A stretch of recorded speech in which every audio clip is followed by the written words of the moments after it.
Terus berjuang, jangan berhenti untuk wujudkan semua mimpi-mimpi, karena sebuah perjalanan ini. Bapak dengan Bapak Ya, baik, saya Indra Sudrajat, tim hukum dan advokasi pasangan Karna Kokoh. Ya, tim hukum dan advokasi pasangan Karna. Kita ini perwakilan dari para rekan media. Pak Haji, saya Aswan dari media Juma News. Saya mau menanyakan perihal kemarin yang terjadi black campaign oleh pasangan sebelah yang terjadi di rumah sakit daerah Majalengka. Apa itu tanggapannya? Ini bukan black campaign ya, tapi ada kegiatan membagi-bagikan makanan di rumah sakit yang dilakukan.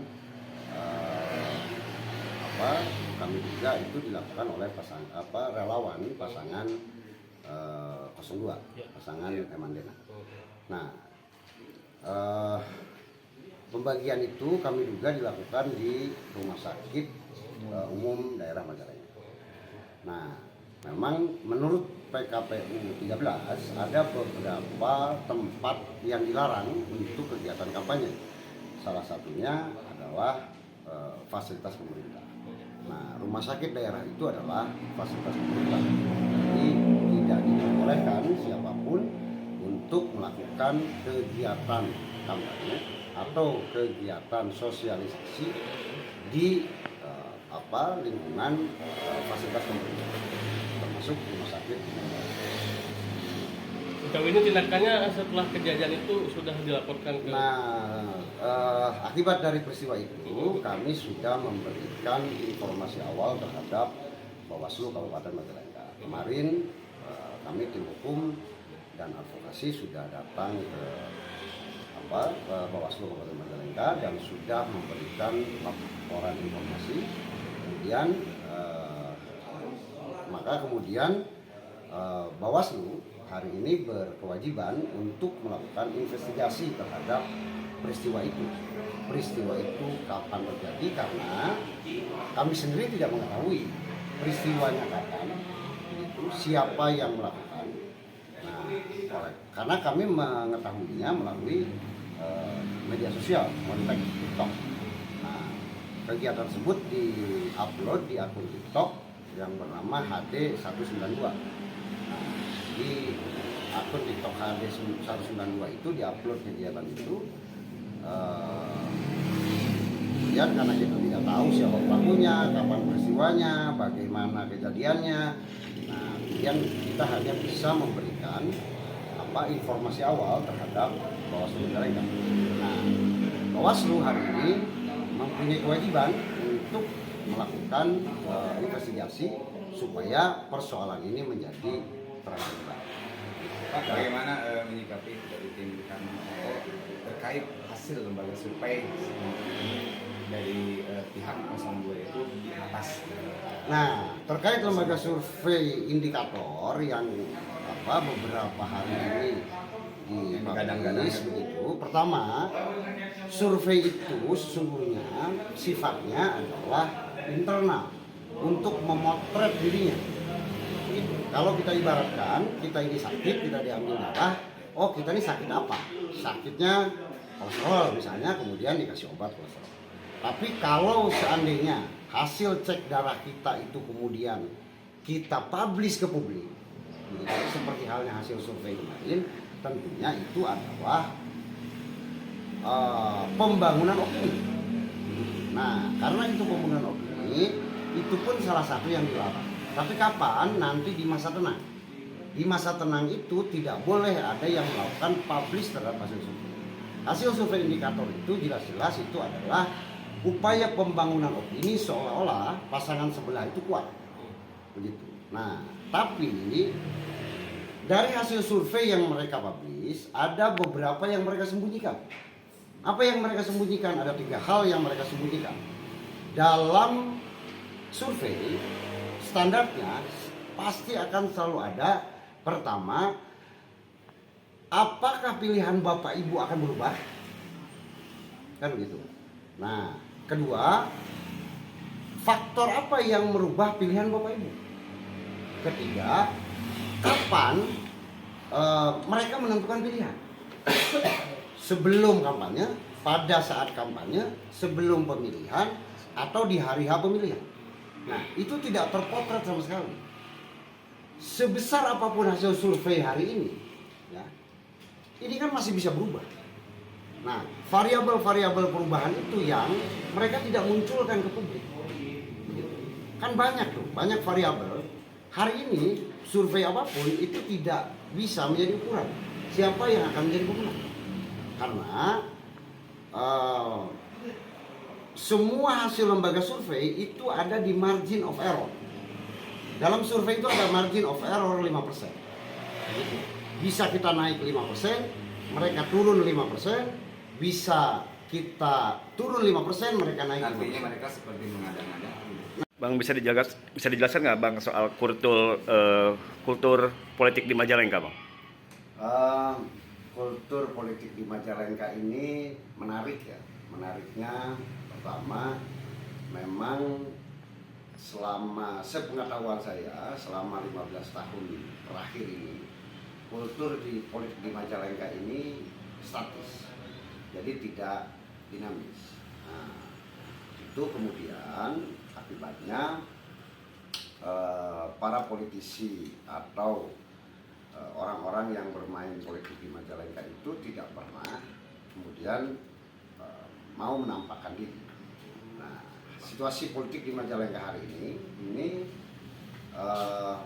ada dalam situasi transisi dari situasi politik statis menjadi politik yang dinamis. Nah, ini pasti ada pemantik situasi politik yang statis menjadi dinamis itu. Nah, situasi politik yang statis itu diakibatkan dari masih mendominasinya para generasi tua, para politisi tua di Majalengka. Nah, kemudian ada tokoh muda yang mendobrak situasi itu namanya Irfan Nur Alam, ya, dan mendobrak kultur politik di Majalengka sehingga situasi politik Majalengka ini menjadi transisi menjadi dinamis. Nah, di mana kita bisa melihat? Kita bisa melihat di media sosial bagaimana hari ini pertentangan politik itu sangat keras di media sosial. Tapi akun-akun yang berdebat itu, yang bertentangan itu jarang sekali yang memakai akun real, ya, akun asli. Mereka rata-rata memakai akun bodong. Tapi itulah situasi transisi, gitu. Nah, kalau katakanlah nanti situasi politiknya sudah benar-benar dinamis, tentunya politisi-politisi ini sudah berani menampakkan dirinya ketika terjadi pertentangan. Nah, apa negatifnya dari politik yang statis ini? Negatifnya regenerasi politik ini pasti terhambat. Teman-teman muda yang ingin aktif di politik itu akan sulit berkembang karena kuatnya dominasi kaum tua. Kira-kira kalau tokoh yang mempelopori statis politik dinamis di Majalengka ada nggak, Bang? Tokoh yang mempelopori menjadi situasinya situasi politik Majalengka ada dalam situasi transisi seperti hari ini, itu tokohnya Irfan Nur Alam, tokoh muda begitu, yang kemudian mendobrak situasi itu, yang muncul menjadi tokoh muda, kemudian membuat situasi politiknya menjadi berubah. Salah satu produknya, Bang? Salah satu produk dari politik dinamis dari Irfan Nur Alam apa dan siapa? Hasil produknya, produk yang ada itu hari ini mulai muncul perlawanan dari kelompok muda terhadap generasi tua ini. Itu pertama. Kedua, hari ini orang mulai berani menyuarakan apa yang menjadi ini politiknya, kehendak politiknya, keinginan politiknya, pandangan politiknya. Hari ini orang sudah mulai berani menyuarakan, walaupun mereka masih bersembunyi. Kenapa masih bersembunyi? Di akun-akun palsu itu. Nah, itu karena situasinya masih transisi. Saya kira 5 tahun ke depan situasi politik Majalengka ini akan menjadi dinamis. Nah, dinamisasi politik ada keuntungan, kerugian. Kerugiannya, kalau politiknya dinamis, situasi politik akan terus gonjang-ganjing. Terjadi perdebatan, terjadi ketidakstabilan politik. Nah, buat para generasi tua tentu ini tidak menyenangkan. Nah, tapi keuntungannya politik yang dinamis itu kaderisasi politik itu bisa berjalan dengan baik. Artinya kaderisasi politik untuk para generasi muda itu juga bisa berjalan dengan baik. Karena perjalanan politik di Majalengka ini hari ini kan karena cukup panjang, ini sudah menjadi kultur. Yang saya khawatir kultur itu juga sampai pada generasi muda kita, para aktivis mahasiswa, ya, terus kemudian orang-orang muda yang di partai. Karena negatifnya ketika politik itu statis, mereka lebih cenderung tidak mau belajar, tidak ada dinamika, tidak ada pertentangan. Nah, dan mereka lebih cenderung menjadi penjilat. Asal bapak senang saja, asal ibu senang, asal pimpinannya senang. Nah, ini berbahaya ketika para generasi muda itu menjadi penjilat yang seharusnya mereka punya idealisme, punya pemikiran sendiri, punya langkah sendiri. Nah, tapi karena situasi politik statis, itu kemudian mereka menjadi tidak punya sikap politik. Nah, dengan situasi politik dinamis tentunya proses kaderisasi di teman-teman muda ini bisa berjalan dengan baik. Nah, salah satu produk dari dinamisasi politik di Majalengka hari ini bisa kita lihat, birokrasi sudah berani melawan pimpinan. Itu kan salah satu bentuk dinamisasi. Terjadi head to head hari ini di pertarungan pilkada hari ini. Nah, itu juga salah satu bentuk dari dinamisasi politik yang terjadi di Majalengka. Pak Haji Eman itu kan tadinya birokrasi sekda. Nah, kemudian hari ini bertarung melawan incumbent bupati Pak Haji Karma. Saya kira itu salah satu contoh konkret dari transisi di dinamisasi politik yang terjadi di Majalengka.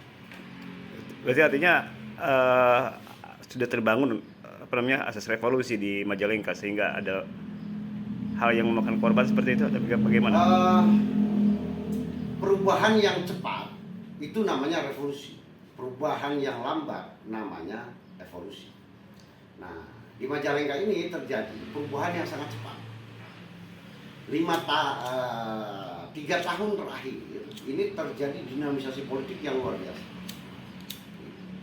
Itu diletupkan oleh seorang Irfanul Alam.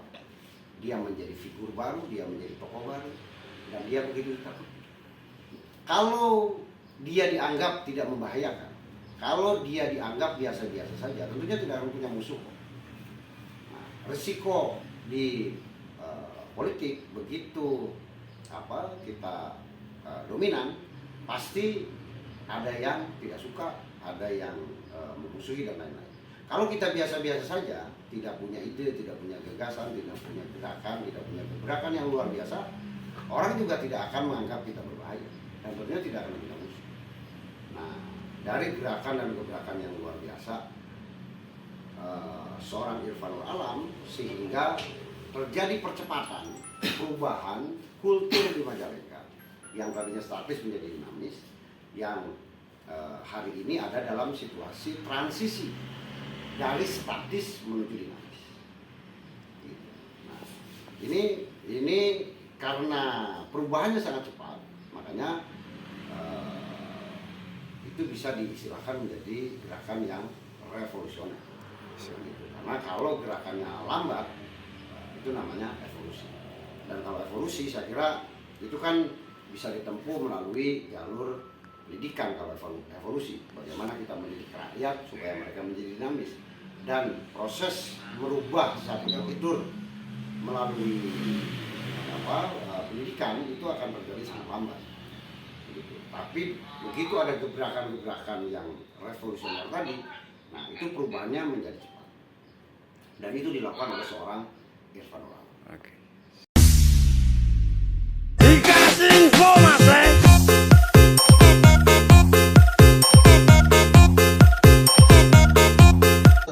Dari investigasi mereka.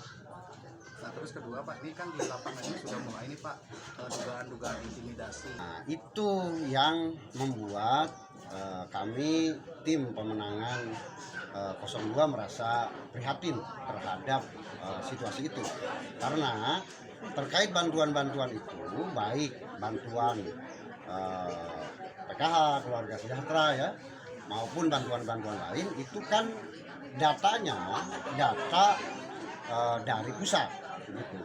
Nah, tentunya bantuan-bantuan seperti itu tidak bisa dicabut oleh sembarang orang gitu. Nah, jadi ancaman-ancaman atau intimidasi-intimidasi seperti itu, saya kira itu perilaku-perilaku yang tidak baik, tidak fair ya. Dan saya kira kami tim hukum pasangan 02, pasangan Karna Koko akan mengadvokasi masyarakat apabila memang mereka dicabut bantuannya gitu. Nah, untuk masyarakat jangan pernah takut bantuannya dicabut. Kalau seandainya ada intimidasi-intimidasi seperti itu, kami tim hukum pasangan Karna Koko siap mendampingi masyarakat yang diintimidasi tersebut. Dan saya minta juga kepada kepala desa, kepada di Kabupaten Majalengka, jangan pernah menakut-nakuti rakyat. Jangan sekali-kali menakut-nakuti rakyat dengan intimidasi-intimidasi dan ancaman-ancaman. Mereka tidak akan menerima bantuan dan lain-lain. Seandainya itu kami temukan ada oknum kepala desa, ada oknum kubu yang melakukan intimidasi dan ancaman-ancaman, tentu kami tim advokasi, tim hukum dan advokasi pasangan Karna Koko akan melakukan tindakan hukum terhadap oknum kubu atau oknum kepala desa tersebut. Dilaporkan melakukan money politik, Indra Sudrajat mengatakan bahwa hal tersebut salah kaprah dan tidak berdasarkan hukum. Itu laporan yang dilakukan oleh tim sebelah itu salah kaprah dan tidak berdasar hukum. Kenapa? Pertama, karena peristiwanya itu terjadi tanggal 14 September 2024. 14 September itu belum ada calon saat itu, karena penetapan calon tanggal 22. Kedua, terkait adanya pemberian uang itu bukan dari Pak Koko, tapi dari pemilik lahan memberikan upah harian kepada para penanam bawang atau pekerja penanam bawang yang bekerja ke kelompok tani bawang merah di Panongan. Jadi itu bukan uang money politik, tapi uang upah harian terhadap para pekerja yang bekerja di lahan pertanian.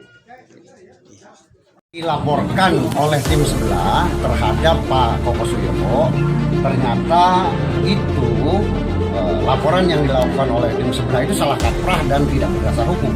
Kenapa? Pertama, karena peristiwanya itu terjadi tanggal 14 September 2024.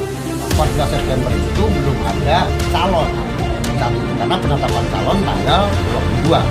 Kedua, terkait adanya pemberian uang itu bukan dari Pak Koko, tapi dari pemilik lahan memberikan upah harian kepada para penanam bawang atau pekerja penanam bawang yang bekerja ke kelompok tani bawang merah di Panongan. Jadi itu bukan uang money politik, tapi uang upah harian terhadap para pekerja yang bekerja di lahan pertanian. Itu bansosnya dicabut itu gimana Pak komentarnya Pak? Nah, itu yang membuat kami tim pemenangan 02 merasa prihatin terhadap situasi itu.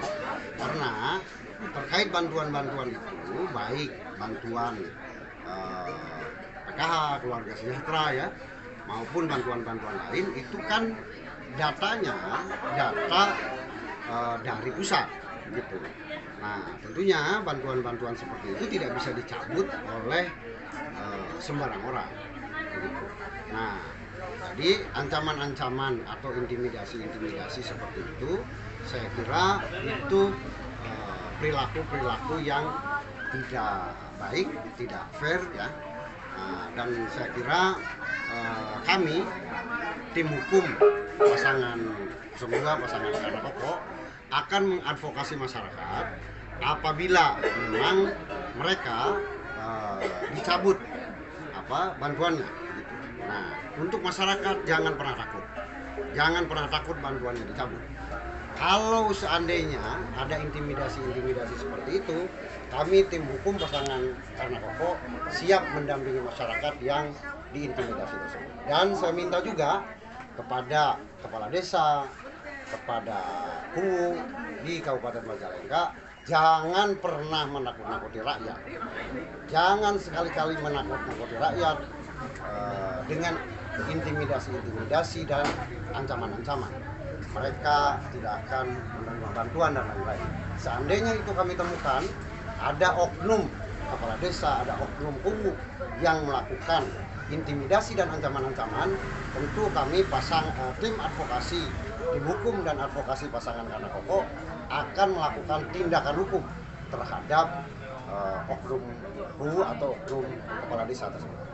Itu bansosnya dicabut itu gimana Pak komentarnya Pak? Nah, itu yang membuat kami tim pemenangan 02 merasa prihatin terhadap situasi itu. Karena terkait bantuan-bantuan itu, baik bantuan PKH, keluarga sejahtera ya, maupun bantuan-bantuan lain, itu kan datanya data dari pusat gitu. Nah, tentunya bantuan-bantuan seperti itu tidak bisa dicabut oleh sembarang orang gitu. Nah, jadi ancaman-ancaman atau intimidasi seperti itu, saya kira itu perilaku-perilaku yang tidak baik, tidak fair ya. Dan saya kira kami tim hukum pasangan Karna Koko akan mengadvokasi masyarakat apabila memang mereka dicabut bantuannya gitu. Nah, untuk masyarakat jangan pernah takut bantuannya dicabut. Kalau seandainya ada intimidasi seperti itu, kami tim hukum pasangan Karna Koko siap mendampingi masyarakat yang diintimidasi tersebut. Dan saya minta juga kepada kepala desa, kepada KUU di Kabupaten Majalengka, jangan pernah menakut-nakuti rakyat. Jangan sekali-kali menakut-nakuti rakyat dengan intimidasi dan ancaman-ancaman. Mereka tidak akan menerima bantuan dan lain-lain. Seandainya itu kami temukan ada oknum kepala desa, ada oknum KUU yang melakukan intimidasi dan ancaman-ancaman, tentu kami tim advokasi, tim hukum dan advokasi pasangan Karna Koko akan melakukan tindakan hukum terhadap oknum KUU atau oknum kepala desa tersebut. Ini saya mendampingi Pak Denny, Kepala Desa Wangkelang, melaporkan ke Reskrim Polres Majalengka dalam perkara beredarnya video yang viral terkait tuduhan terhadap Bapak Kepala Desa Wangkelang yang katanya membagi-bagikan uang supaya tidak hadir dalam kampanye calon Bupati 01 Haji Eman Suherman pada saat Haji Eman Suherman berkampanye di Wangkelang itu.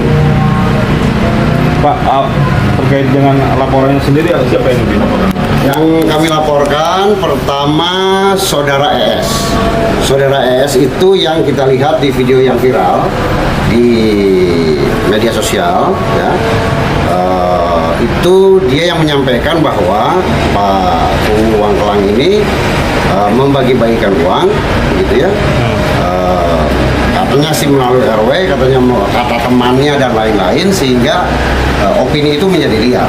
Agar opini itu tidak menjadi liar, makanya hari ini kami melaporkan ke Polres Majalengka agar Saudara ES itu menurut kami itu terindikasi dia melakukan pencemaran nama baik seperti diatur dalam pasal 310 KUHP pidana dan fitnah, ya, yang diatur dalam pasal 311 KUHP pidana. Nah, terus juga kemudian karena ini tersebar di media sosial, nah ini juga terindikasi melanggar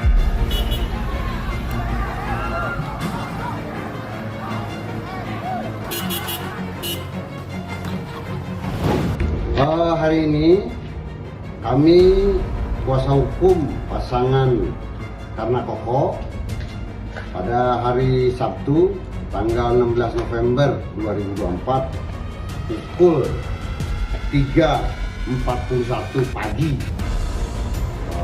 melaporkan ke Polres Majalengka ada penyerangan serta pengeroyokan terhadap pendukung pasangan calon 02, pasangan calon Karna Koko.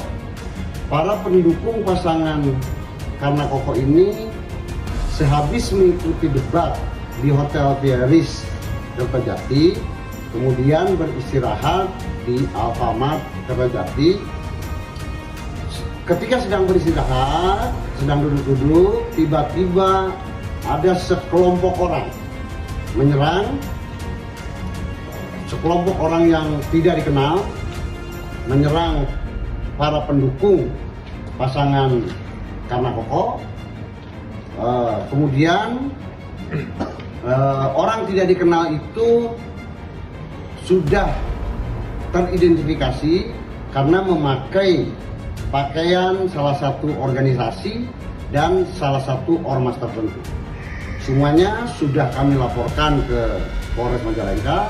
Peristiwa tersebut adalah nyata-nyata bentuk intimidasi, bentuk penyerangan, bentuk pengeroyokan yang tidak diperbolehkan oleh negara ini. Kami, kuasa hukum pasangan Karna Koko, akan terus mengawal persoalan hukum ini sehingga pelaku bisa tertangkap. Siapa saja yang terlibat dalam persoalan ini bisa diproses secara hukum. Kami mohon kepada Polres Majalengka agar dapat profesional menangani perkara ini sehingga para pelaku ini dapat ditemukan. Karena kekerasan dalam bentuk apapun itu tidak diperbolehkan. Menanggapi tuduhan terkait rencana pelaporan kami tim hukum pasangan Karna Koko ke DKPP terkait putusan Bawaslu yang memutus camat dari 7 tidak terpenuhi unsur pidana maupun netralitas ASN-nya. Nah, ini saya sangat aneh terhadap pernyataan tersebut. Kenapa? Karena dalam sistem hukum kepemiluan kita itu ada 3 instrumen penyelenggara pemilu. 1 KPU, 2 Bawaslu, 3 DKPP. Dan itu diatur oleh undang-undang. Langkah kami untuk mendekapepkan Bawaslu Kabupaten Majalengka itu hak konstitusional kami, hak kami sesuai dengan undang-undang. Jadi tidak bisa kami dituduh bahwa rencana pelaporan terhadap DKPP itu sebagai bentuk arogansi dan intervensi. Arogansinya apa? Kalau kami menempuh upaya hukum yang berlaku di Republik ini, intervensinya juga apa? Kami tidak pernah sekalipun melakukan intervensi. Nah, tapi begitu mereka kami anggap salah, negara sudah mengatur dan menentukan ada namanya Dewan Kehormatan Penyelenggara Pemilu yang itu menjadi bagian dari penyelenggara pemilu ketika ada penyelenggara pemilu atau pengawas pemilu dalam membuat keputusan atau kebijakan itu melanggar etika. Baik, hari ini kami kuasa hukum Pak Haji Karna Sobahi dalam kapasitas kami sebagai kuasa hukum pribadi Pak Haji Karna Sobahi memberikan laporan pengaduan kepada Polres Majalengka atas peristiwa perbuatan tidak menyenangkan dan fitnah yang dilakukan oleh salah satu istri kepala desa di Kecamatan Malausma yang berinisial H. Kata-katanya menurut informasi saksi bahwa peristiwa itu terjadi di grup WhatsApp ibu-ibu PKK di desa tersebut. Nah, di dalam isi WhatsApp-nya, ini terdapat dugaan fitnah, ya, terdapat juga dugaan pencemaran nama baik terhadap Pak Haji Karna Sobahi dan keluarga, gitu. Ada tuduhan-tuduhan dalam isi WhatsApp itu yang menurut kami itu adalah perbuatan tidak menyenangkan dan fitnah. Kami pasangan 02 juga sama. Kami juga anti korupsi dan kami juga anti oligarki. Nah, cuma sayangnya dalam spanduk tersebut itu terkesan tendensius, seolah-olah yang anti korupsi itu pasangan sebelah kan. Padahal pasangan Karna Koko pun itu kami juga anti korupsi. Kami juga akan menjalankan pemerintahan ini dengan baik dan tidak akan melakukan korupsi, apalagi oligarki. Oligarki itu justru ini ada orang-orang yang kemudian turut campur dalam pilkada, nah, kemudian ikut memodali, ikut membiayai, yang kemudian paslon itu akan terikat oleh kepentingan orang-orang tertentu. Pasangan Karna Koko hari ini itu berjuang dan bergerak secara independen tanpa dibantu oleh siapapun. Jadi ketika pasangan Karna Koko jadi, tentunya dia tidak terikat oleh oligarki apapun, oleh siapapun. Nah, jadi saya kira terkait spanduk tersebut, kami pasangan Karna Koko juga mendukung. Kami juga sama anti korupsi. Cuma yang kami sayangkan, spanduk tersebut cenderung tendensius, cenderung seolah-olah menuduh pasangan Karna Koko adalah akan melakukan korupsi ketika memenangkan pilkada. Nah, saya kira semohon Bawaslu juga menyikapi ini, karena ini spanduk ini cenderung tendensius menuduh salah satu paslon. Padahal pasangan Karna Koko pun sama. Kami juga berkomitmen untuk memberantas korupsi dan melawan oligarki di Majalengka.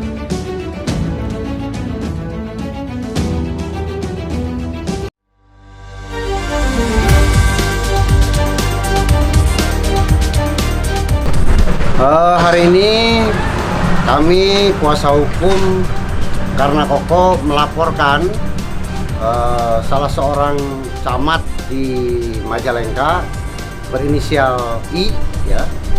Nah, ini nyata-nyata sudah melakukan kampanye.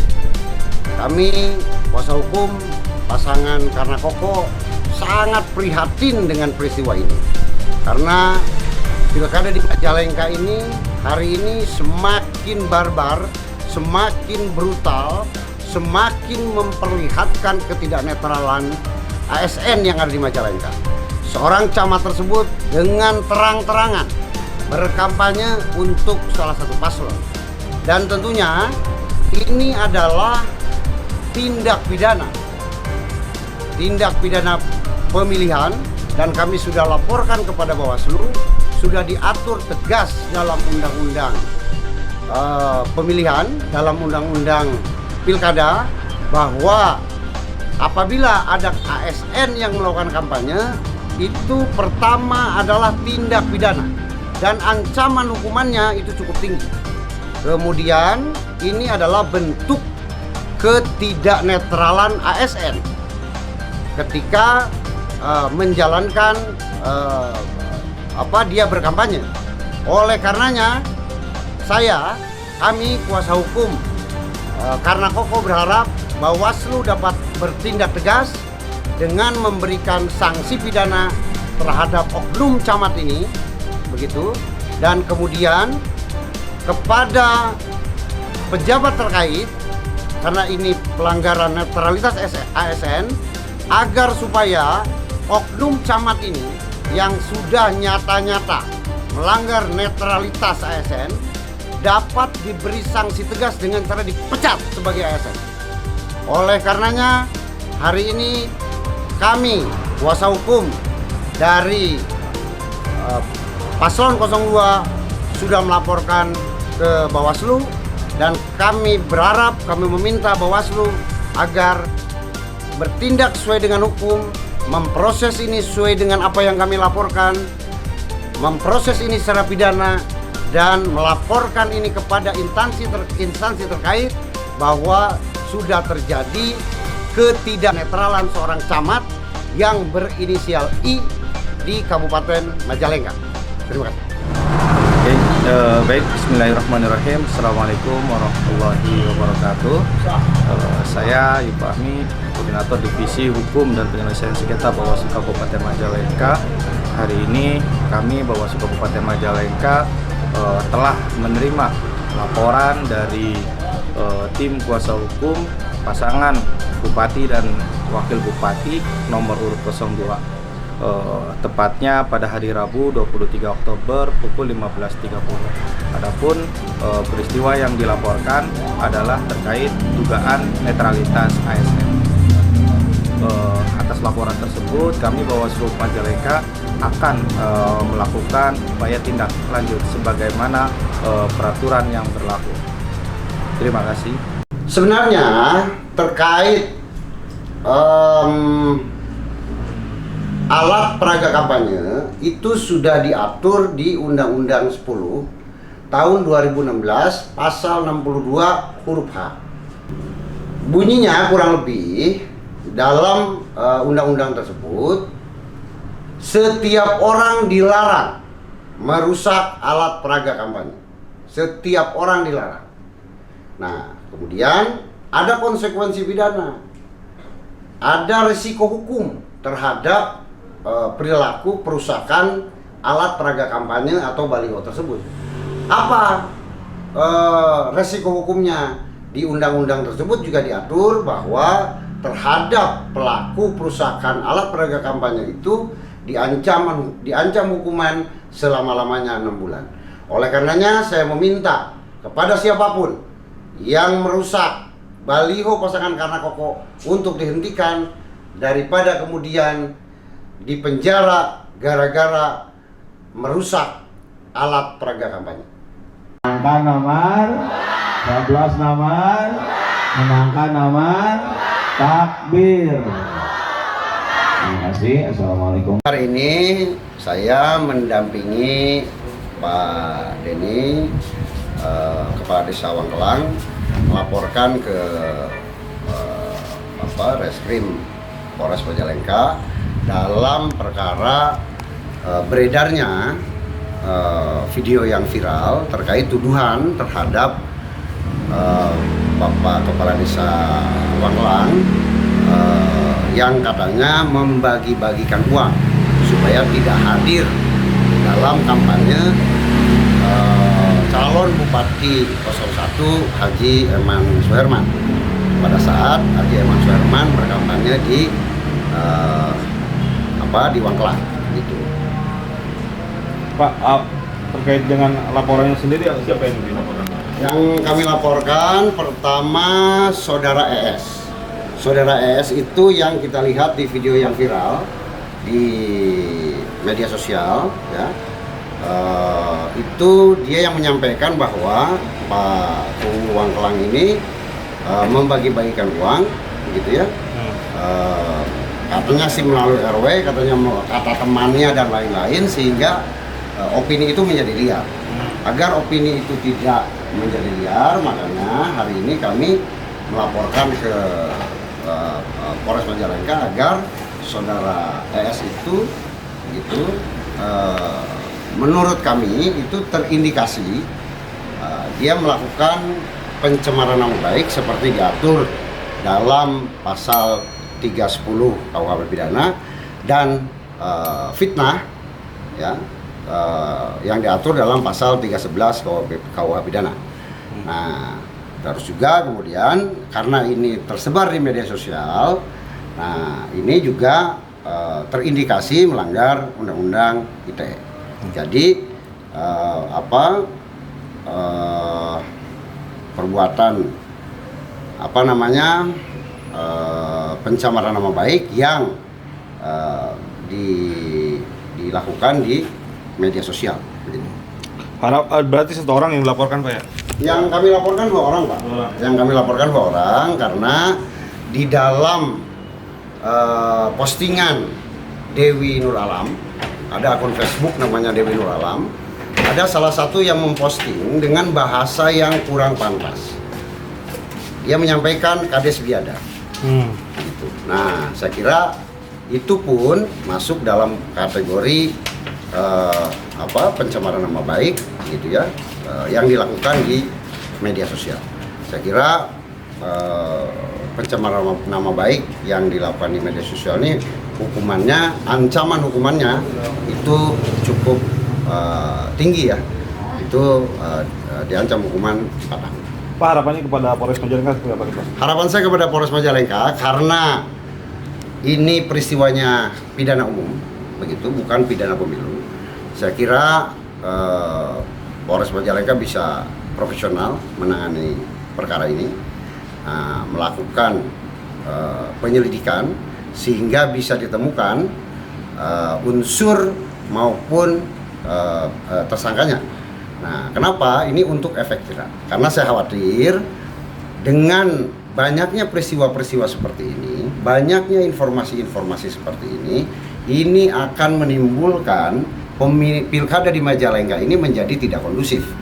Oleh karenanya, saya mohon dengan sangat kepada Polres Majalengka agar menindaklanjuti perkara ini sehingga menimbulkan efek jerah terhadap kelompok-kelompok masyarakat atau siapapun agar tidak memberi informasi bohong, agar tidak ada hoax, agar tidak ada pencemaran nama baik, agar tidak ada fitnah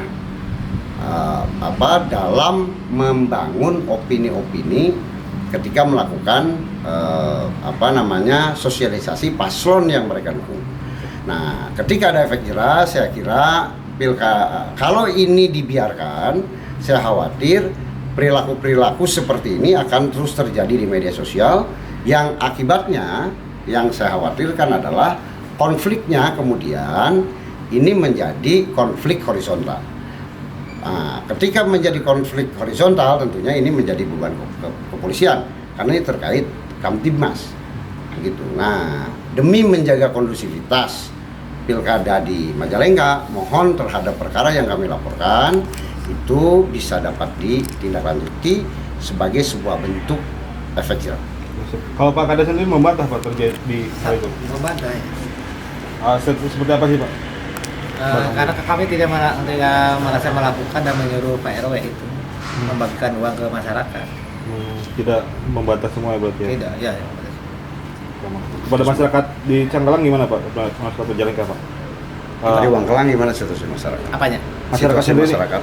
Kalau di Wangkelang alhamdulillah kalau situasi masyarakat karena kampanye itulah dilakukan 2 kali. Yang pertama 02 alhamdulillah aman, yang kedua sebenarnya di lapangan aman-aman saja. Nah, ketika saya mengetahui adanya video yang beredar itu setelah selesai 2 jam 3 jam sudah selesai kampanye gitu. Ada orang yang bikin video tersebut. Jadi saya merasa dihina dan dipitnah. Siap. Masyarakat sendiri mengetahui berarti kejadiannya tidak seperti yang di media sosial. Iya.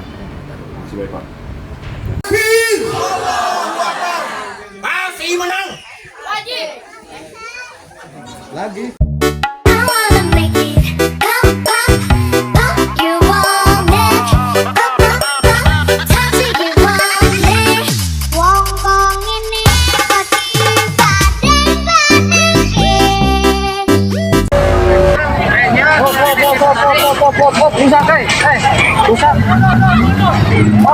Hari ini kami kuasa hukum pasangan Karna Koko pada hari Sabtu tanggal 16 November 2024 pukul 3.41 pagi melaporkan ke Polres Majalengka ada penyerangan serta pengeroyokan terhadap pendukung pasangan calon 02, pasangan calon Karna Koko. Para pendukung pasangan Karna Koko ini sehabis mengikuti debat di Hotel Vieris Kertajati, kemudian beristirahat di Alfamart Kertajati. Ketika sedang beristirahat, sedang duduk-duduk, tiba-tiba ada sekelompok orang menyerang. Sekelompok orang yang tidak dikenal menyerang para pendukung pasangan Karna Koko. Kemudian orang tidak dikenal itu sudah teridentifikasi karena memakai pakaian salah satu organisasi dan salah satu ormas tertentu. Semuanya sudah kami laporkan ke Polres Majalengka. Peristiwa tersebut adalah nyata-nyata bentuk intimidasi, bentuk penyerangan, bentuk pengeroyokan yang tidak diperbolehkan oleh negara ini. Kami, kuasa hukum pasangan Karna Koko, akan terus mengawal persoalan hukum ini sehingga pelaku bisa tertangkap. Siapa saja yang terlibat dalam persoalan ini bisa diproses secara hukum. Kami mohon kepada Polres Majalengka agar dapat profesional menangani perkara ini sehingga para pelaku ini dapat ditemukan. Karena kekerasan dalam bentuk apapun itu tidak diperbolehkan. Terima kasih.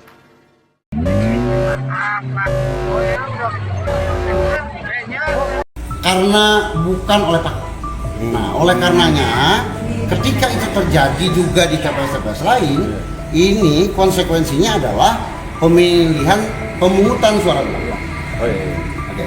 Oleh karenanya, apabila Bawaslu menemukan ini terjadi di seluruh TPS, mau tidak mau di Kuningan ini harus dilakukan pemungutan suara.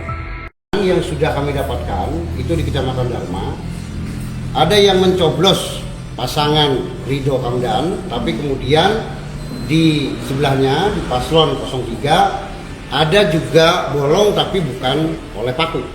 Nah, oleh karenanya dari sampel-sampel tersebut kami menangkap ini ada upaya sistematis untuk membuat suara paslon 02, paslon Ridho Kamdan ini menjadi tidak sah.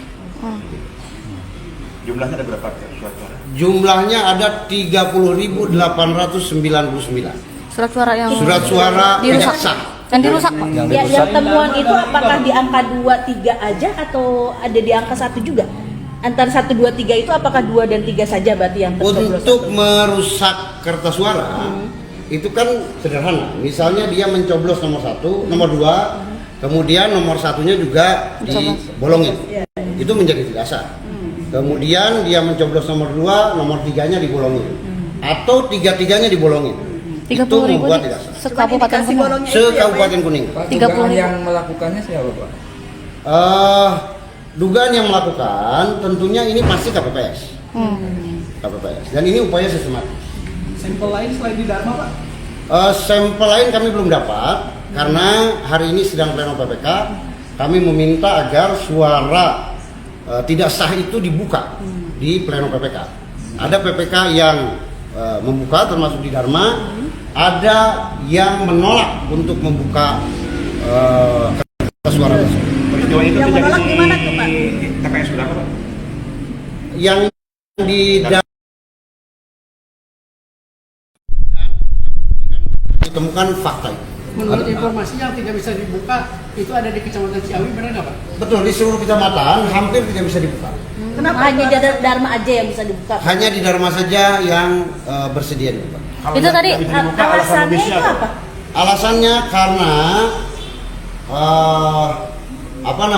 yang sudah dilakukan di KPPS tidak bisa lagi dibuka di TPS. Sama Pak, tadi agak rancu Pak, tadi kan 30.000 untuk satu kecamatan Dharma atau Kabupaten Kuningan tadi agak. Kabupaten Kuningan. Satu kabupaten. 30.899 Dari berapa TPS Pak?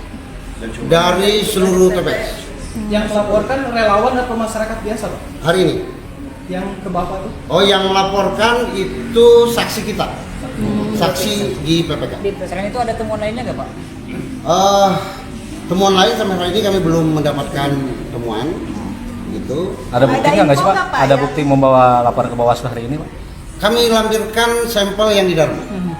Gitu. Nah, kami hari ini melaporkan ke Bawaslu agar Bawaslu melakukan investigasi atau penelusuran sesuai dengan kewenangannya untuk mengungkap, untuk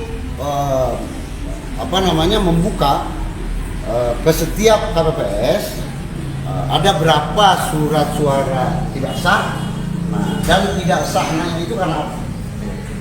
Nah, itu saya kira Bawaslu harus bergerak cepat. Jadi ada korelasi dengan KPU. Ada jangka waktu Pak? Jadi menurut Anda sendiri bagaimana sosialisasi yang diterapkan oleh KPU?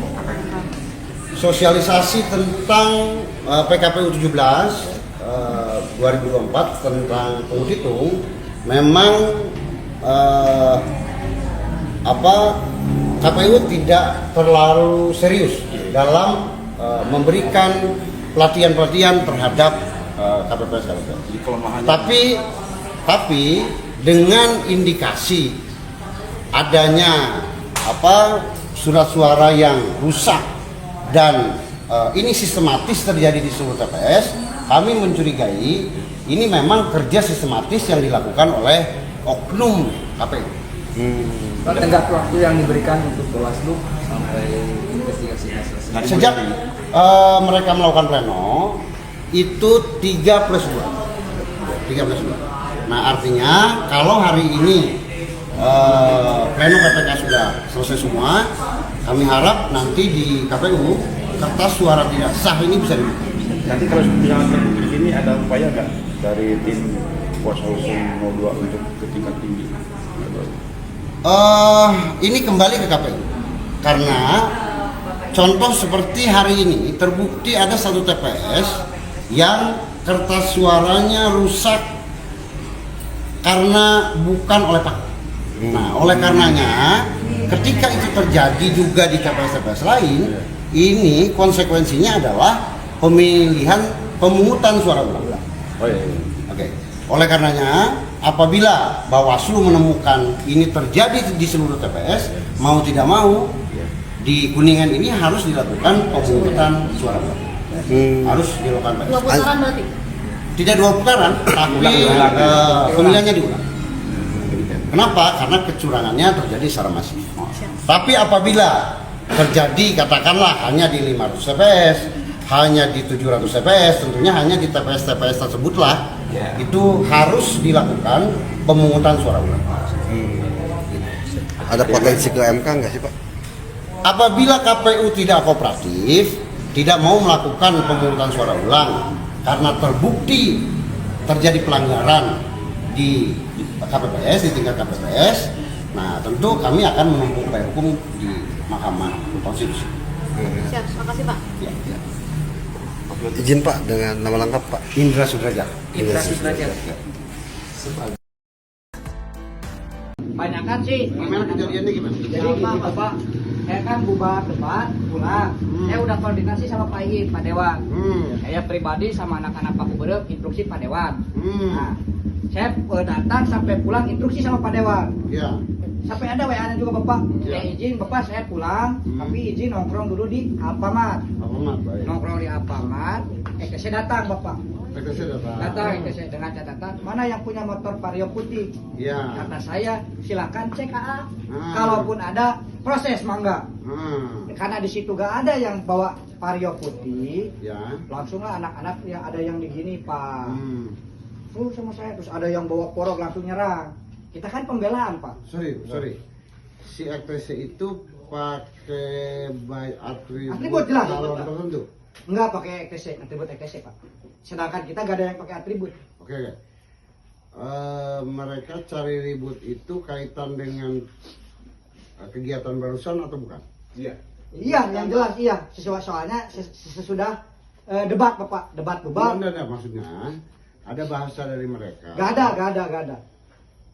Kenapa yakin bahwa itu terkait dengan kegiatan debat? Gak tahu, pokoknya tiba-tiba dia nanyakan yang punya motor Vario putih siapa katanya. Sedangkan di kita gak ada yang punya Vario putih Bapak. Oke. Dia langsung nyerang gitu Bapak. Kita punya CCTV, silakan dicek Bapak. Kita pembelaan, kita diserang Bapak. Ya. Menanggapi tuduhan terkait rencana pelaporan kami tim hukum pasangan Karna Koko ke DKPP terkait putusan Bawaslu yang memutus camat dari 7 tidak terpenuhi unsur pidana maupun netralitas ASN-nya. Nah, ini saya sangat aneh terhadap pernyataan tersebut. Kenapa? Karena dalam sistem hukum kepemiluan kita itu ada 3 instrumen penyelenggara pemilu. 1 KPU, 2 Bawaslu, 3 DKPP. Dan itu diatur oleh undang-undang. Langkah kami untuk mendekapepkan Bawaslu Kabupaten Majalengka itu hak konstitusional kami, hak kami sesuai dengan undang-undang. Jadi tidak bisa kami dituduh bahwa rencana pelaporan terhadap DKPP itu sebagai bentuk arogansi dan intervensi. Arogansinya apa? Kalau kami menempuh upaya hukum yang berlaku di Republik ini, intervensinya juga apa? Kami tidak pernah sekalipun melakukan intervensi. Nah, tapi begitu mereka kami anggap salah, negara sudah mengatur dan menentukan ada namanya Dewan Kehormatan Penyelenggara Pemilu yang itu menjadi bagian dari penyelenggara pemilu ketika ada penyelenggara pemilu atau pengawas pemilu dalam membuat keputusan atau kebijakan itu melanggar etika. Begitu. Baik, saya sebagai pelapor dalam perkara dugaan kampanye dan ASN yang dilakukan oleh 7. Hari ini kami sungguh kaget menerima putusan dari Bawaslu. Kami mendapatkan surat sekitar pukul 14 tadi siang. Dalam pelaporan, status pelaporan ini tidak dapat ditindaklanjuti. Terus kemudian laporan tidak terbukti sebagai pelanggaran pemilihan. Nah, ini sungguh aneh peristiwa ini, dan kami prihatin atas peristiwa ini karena kami menduga ada upaya sistematis dari Bawaslu Kabupaten Majalengka untuk menghentikan perkara ini. Padahal sesungguhnya perkara ini menurut keterangan ahli itu sudah memenuhi unsur. Ada beberapa peristiwa keanehan terhadap perkara ini yang kami menduga Bawaslu ini sudah melakukan upaya sistematis agar perkara ini tidak terpenuhi unsur. Nah, upaya sistematis tadi ini saya kira perilaku yang sangat tercela, perilaku yang sangat tidak baik, perilaku yang melanggar kode etik sebagai pengawas pemilu, yang seharusnya pengawas pemilu itu bekerja mengawasi pemilu ini supaya bisa berjalan dengan adil, tapi kemudian malah Bawaslu Majalengka sudah bertindak diskriminatif, sudah bertindak tidak adil, sudah bertindak secara sistematis agar apa yang kami laporkan terkait Camat Jati 7 ini supaya tidak memenuhi unsur. Nah, kenapa kami bisa menyampaikan seperti itu? Pertama, undangan kepada kami, kepada saya sebagai pelapor, itu disampaikan oleh Bawaslu sangat terlambat. Saya diundang hari Sabtu 26 Oktober 2024 untuk hadir di Bawaslu pukul 9 pagi. Undangan yang saya terima itu pukul 9:25 di hari yang sama, di hari Sabtu itu. Lalu saya menyampaikan ke Bawaslu, saya anggap ini tidak ada undangan. Oleh karenanya saya meminta undangan ini diulang. Kenapa? Karena undangan itu seharusnya disampaikan sehari sebelum.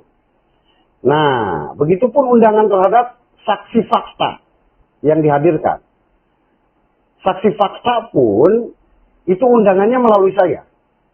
Melalui saya sebagai pelapor. Tidak langsung terhadap saksi. Disampaikan oleh Bawaslu.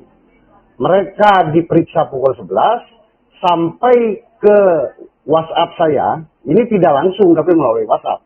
Sampai ke WhatsApp saya itu pukul 9.26. Begitu. Jadi saya kira dari proses undangan saja ini sudah ada upaya yang sistematis agar kami sebagai pelapor tidak bisa dimintai keterangan dan seolah-olah kami mangkir dari undangan yang dibuat oleh Bawaslu. Nah, kemudian tanpa mendengarkan dulu keterangan pelapor, tanpa mendengarkan dulu keterangan saksi fakta yang melihat di tempat kejadian, kemudian Bawaslu Kabupaten Majalengka berangkat ke Bandung untuk menemui Profesor Andika meminta keterangan ahli. Nah, Prof. Andika diminta keterangan ahli. Seharusnya yang diperiksa itu pelapor dulu, saksi fakta dulu, baru kemudian diminta keterangan ahli. Nah, ini keterangan ahli terlebih dahulu diminta. Ini yang membuat saya aneh. Setelah fakta itu ketahuan, kemudian Prof. Andika melakukan pencabutan atas keterangannya. Nah, ini bukti pencabutannya juga ada di kita.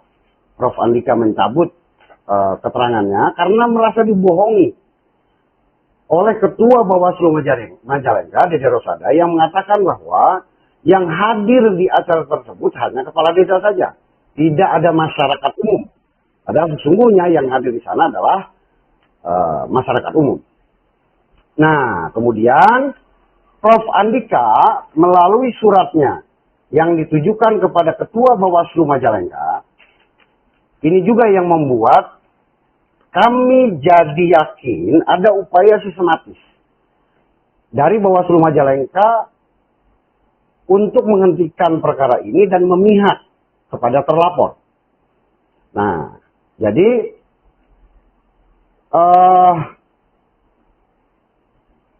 Dede Rosada menyampaikan kepada ahli, Pak, bisa nggak unsurnya dibuat tidak masuk?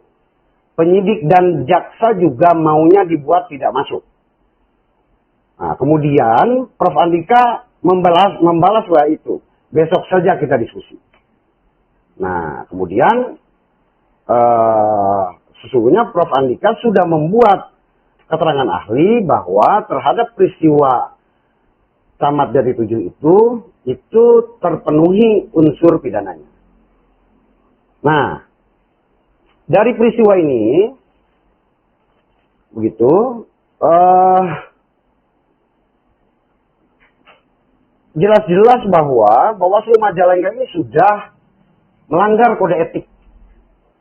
Melanggar kode etik jabatannya, yang seharusnya dia melakukan pengawasan terhadap pemilu, pilkada, tapi kemudian dia malah melobi saksi ahli agar perkara ini tidak memenuhi unsur.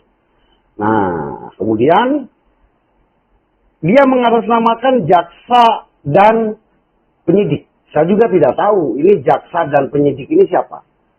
Saya kira dari pihak kejaksaan dan penyidik ini pun harus mempertanyakan kepada Ketua Bawaslu Dede Rosada.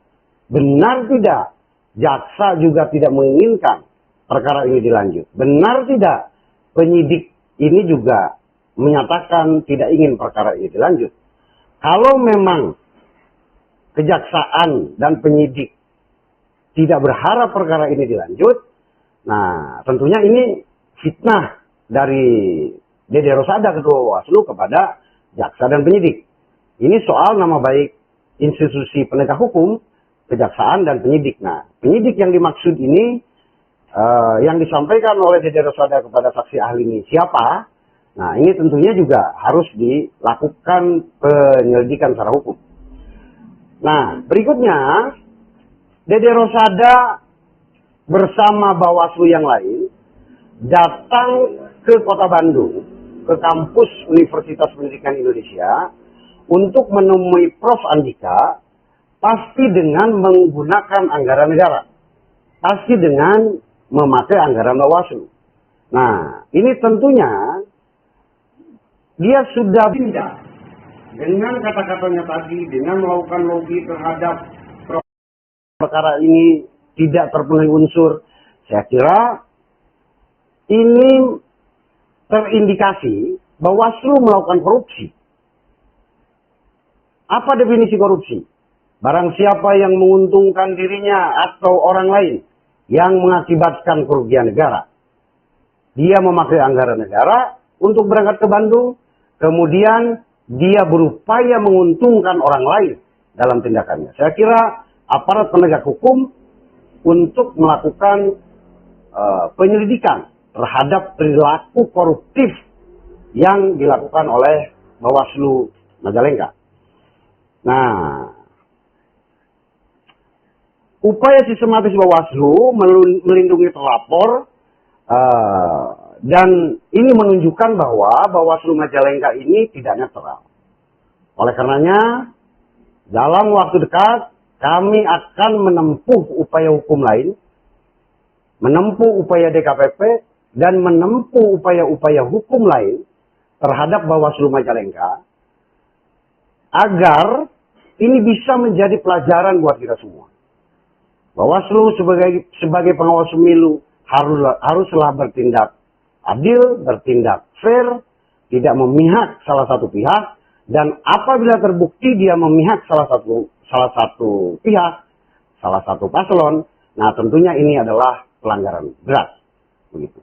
Nah, oleh karenanya dalam waktu dekat kami akan melaporkan ke DKPP dan akan melakukan tindakan-tindakan dan upaya-upaya hukum lain ke semua institusi penegak hukum, baik tata usaha negara maupun upaya untuk melakukan upaya hukum pidana karena terindikasi korupsi. Nah, dan kemudian kepada kejaksaan dan penyidik yang dimaksud oleh Dede Rosada, saya kira harus dilakukan klarifikasi siapa itu jaksanya, siapa itu penyidiknya, karena ini terkait institusi lain di luar Bawaslu yang dibawa-bawa oleh Dede Rosada, dan ini tentunya menyangkut nama baik dari institusi tersebut. Menyangkut nama baik kejaksaan, menyangkut nama baik penyidik. Penyidik itu siapa? Saya kira ini harus diklarifikasi terhadap Dede Rosada. Begitu. Terima kasih. Assalamualaikum warahmatullahi wabarakatuh.